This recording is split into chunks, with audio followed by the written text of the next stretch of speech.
The Nowata Methodist Church is happy to produce a lot of different content for the edification of Christ's church throughout the world. This daily segment that you're listening to right now corresponds with the Daily Bible Reading Challenge, which is hosted by Christ Church in Moscow, Idaho. If you want to download the list of readings that they publish for yourself or learn more about this challenge, this initiative, go to BibleReading.ChristKirk.com. I'm Jeffrey Rickman. I'm the pastor here in Nowata, and I read from the Berean Standard Bible, which you can also find at Berean.Bible. Consider subscribing to this podcast to be a part of this daily effort to grow in familiarity with and love of God's holy word.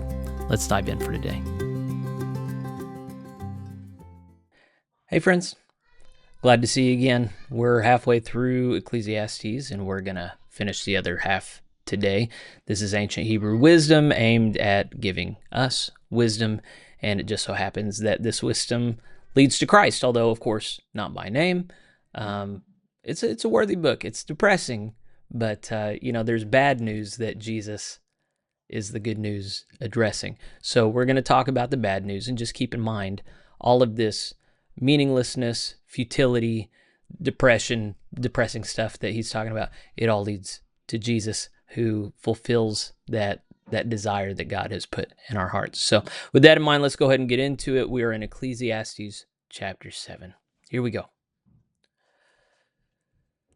A good name is better than fine perfume, and one's day of death is better than his day of birth.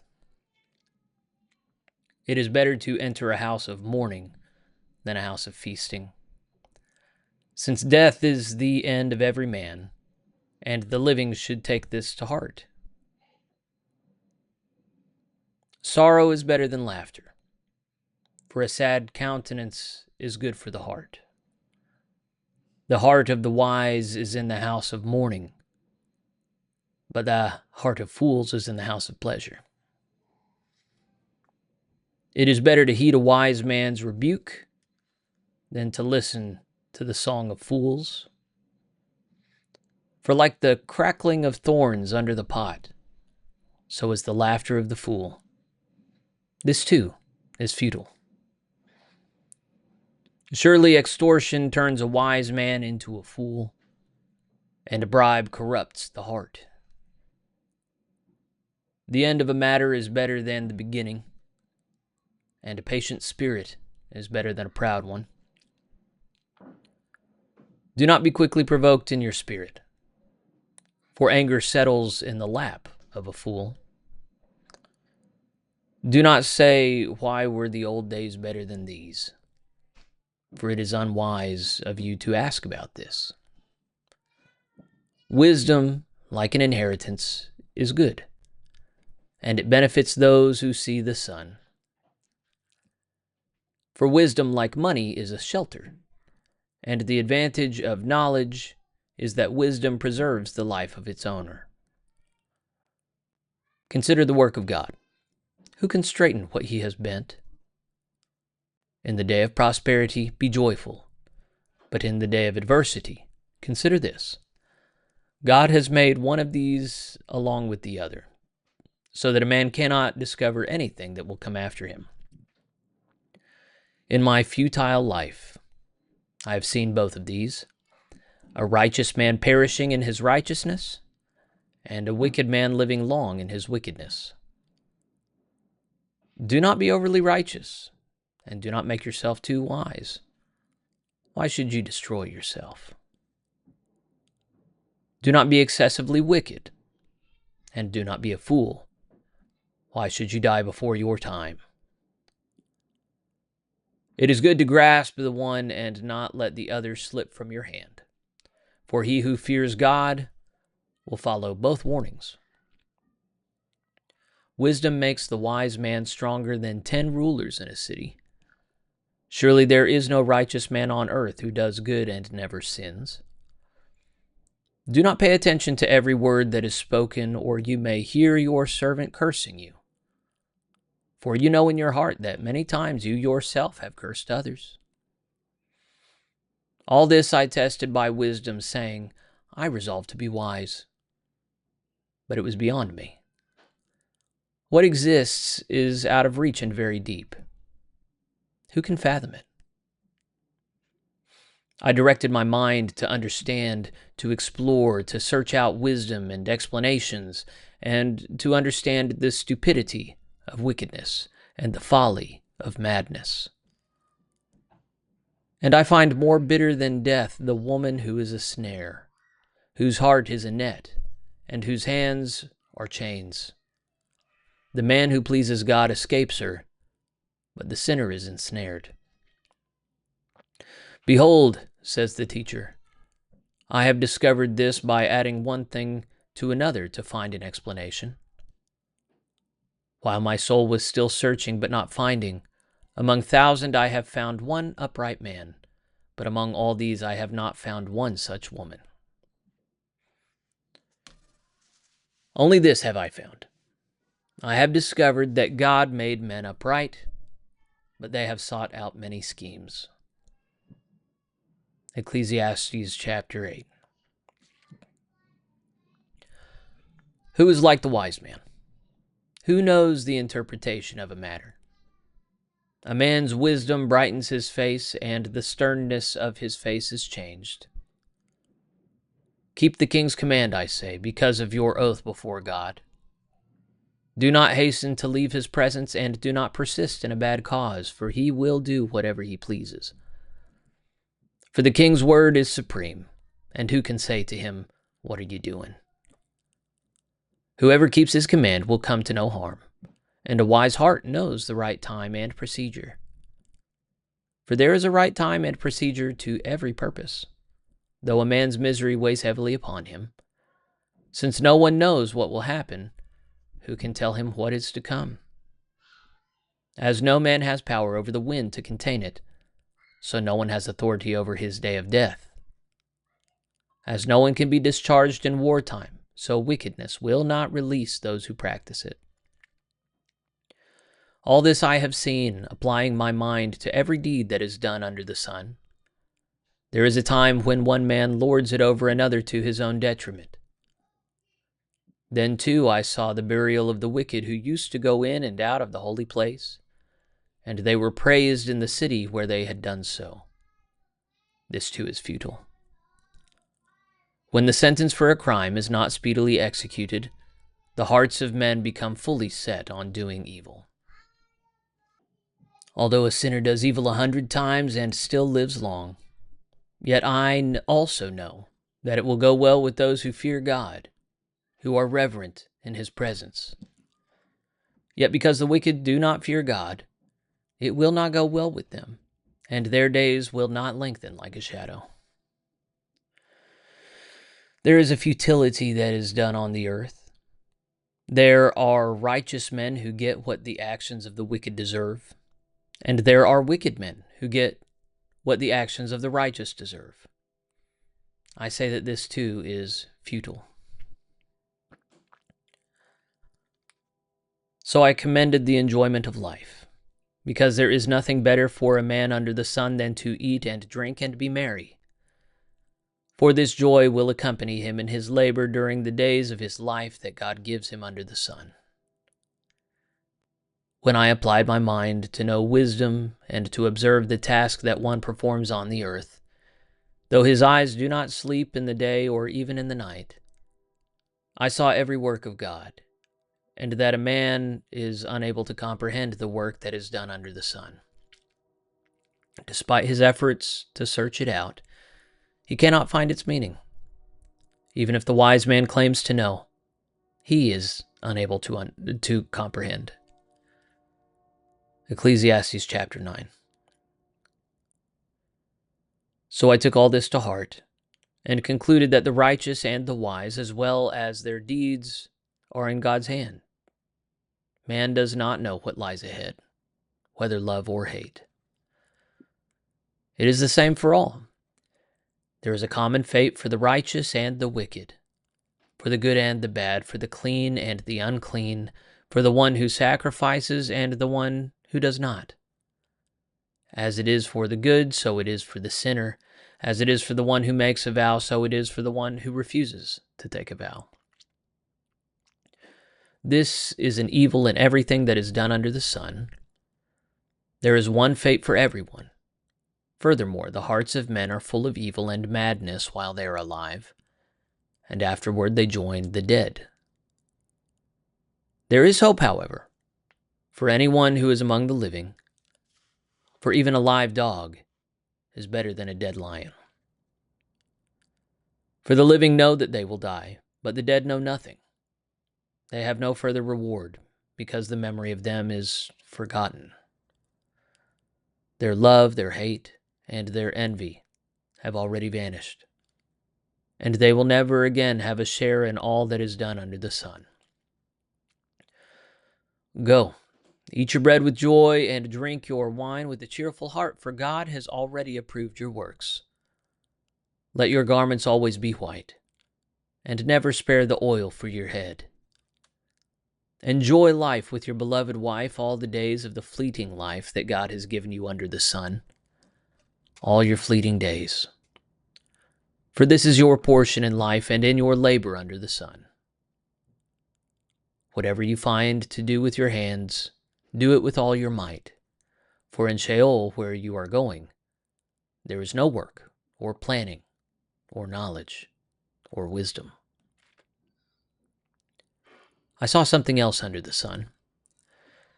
The race is not to the swift, nor the battle to the strong, neither is the bread to the wise, nor the wealth to the intelligent, nor the favor to the skillful. For time and chance happen to all. For surely no man knows his time. Like fish caught in a cruel net, or birds trapped in a snare, so men are ensnared in an evil time that suddenly falls upon them. I have also seen this wisdom under the sun, and it was great to me. There was a small city with few men. A mighty king came against it, surrounded it, and built large siege ramps against it. Now a poor wise man was found in the city, and he saved the city by his wisdom. Yet no one remembered that poor man. And I said, wisdom is better than strength, but the wisdom of the poor man is despised, and his words are not heeded. The calm words of the wise are heeded over the shouts of a ruler among fools. Wisdom is better than weapons of war, but one sinner destroys much good. Ecclesiastes chapter 10. As dead flies bring a stench to the perfumer's oil, so a little folly outweighs wisdom and honor. A wise man's heart inclines to the right, but the heart of a fool to the left. Even as the fool walks along the road, his sense is lacking, and he shows everyone that he is a fool. If the ruler's temper flares against you, do not abandon your post, for calmness lays great offenses to rest. There is an evil I have seen under the sun, an error that proceeds from the ruler. Folly is appointed to great heights, but the rich sit in lowly positions. I have seen slaves on horseback, while princes go on foot like slaves. He who digs a pit may fall into it, and he who breaches a wall may be bitten by a snake. The one who quarries stones may be injured by them, and he who splits logs endangers himself. If the axe is dull and the blade unsharpened, more strength must be exerted, but skill produces success. If the snake bites before it is charmed, there is no profit for the charmer.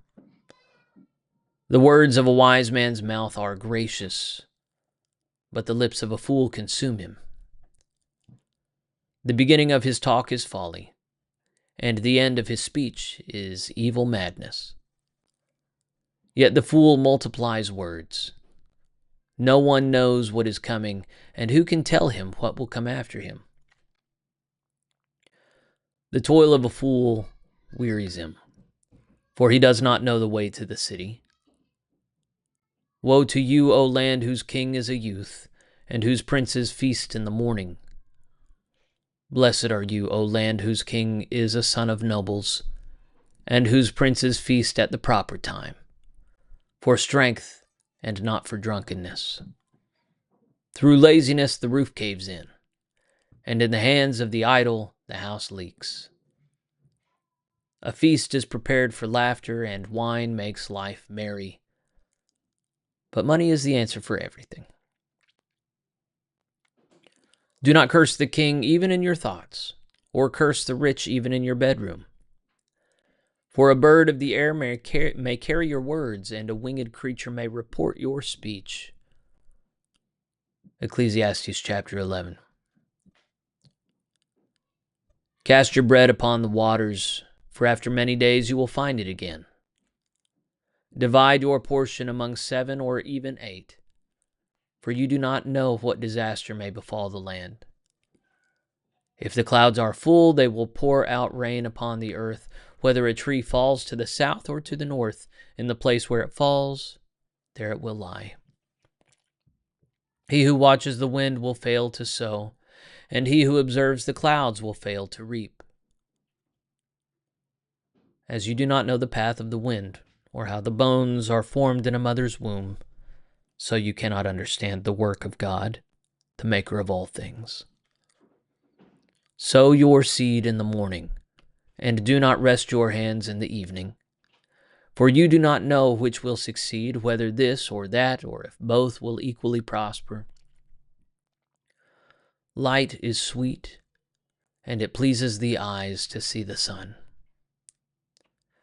So if a man lives many years, let him rejoice in them all. But let him remember the days of darkness, for they will be many. Everything to come is futile. Rejoice, O young man, while you are young, and let your heart be glad in the days of your youth. Walk in the ways of your heart, and in the sight of your eyes. But know that for all these things, God will bring you to judgment. So banish sorrow from your heart, and cast off pain from your body, for youth and vigor are fleeting. Ecclesiastes chapter 12. Remember your Creator in the days of your youth, before the days of adversity come and the years approach of which you will say, I find no pleasure in them. Before the light of the sun, moon, and stars is darkened, and the clouds return after the rain. On the day the keepers of the house tremble, and the strong men stoop, when those grinding cease because they are few, and those watching through windows see dimly, when the doors to the street are shut, and the sound of the mill fades away, when one rises at the sound of a bird, and all the daughters of song grow faint, when men fear the heights and dangers of the road, when the almond tree blossoms, the grasshopper loses its spring, and the caperberry shrivels. For then man goes to his eternal home, and mourners walk the streets. Remember him before the silver cord is snapped, and the golden bowl is crushed, before the pitcher is shattered at the spring, and the wheel is broken at the well, before the dust returns to the ground from which it came, and the spirit returns to God who gave it. Futility of futilities, says the teacher. Everything is futile. Not only was the teacher wise, but he also taught the people knowledge. He pondered, searched out, and arranged many proverbs. The teacher searched to find delightful sayings and to record accurate words of truth. The words of the wise are like goads, and the anthologies of the masters are like firmly embedded nails driven by a single shepherd. And by these, my son, be further warned. There is no end to the making of many books, and much study wearies the body. When all has been heard, the conclusion of the matter is this: fear God, and keep his commandments, because this is the whole duty of man. For God will bring every deed into judgment, along with every hidden thing, whether good or evil. The word of the Lord. Thanks be to God. Good summary at the end. Not everything shared in that book fits neatly together, just like in the Proverbs. Both of these books probably have the same author, King Solomon. So as I said, all of this creates a yearning for Christ Jesus, because if everybody's going to the same place and there's nothing to do in Sheol and no awareness, well, that's pretty upsetting and depressing. But if we have an inheritance in Christ Jesus in the realms of light and eternal life with a blessed Creator beyond our comprehension, well, that's a pretty good deal. And it might behoove us to figure out what it takes to be right with that God and how it is to live and die rightly in the meantime. So if you haven't noticed, that's what we've been doing for a while. If you're just now joined the podcast, then you're very welcome to go back, or you're very welcome to just continue forward with us from here. So tomorrow we're obviously starting a new book, and it's going to be James. It's my favorite book. We're going to enjoy it. That is not a depressing book. I mean, it is sort of, if you want to take like joy and pride and comfort in like money and status, but the Bible has already disabused us of that. So get ready for much clarity. Not much poetry, not much metaphor, just here's what the Lord requires of you. It's great. I'll see you tomorrow.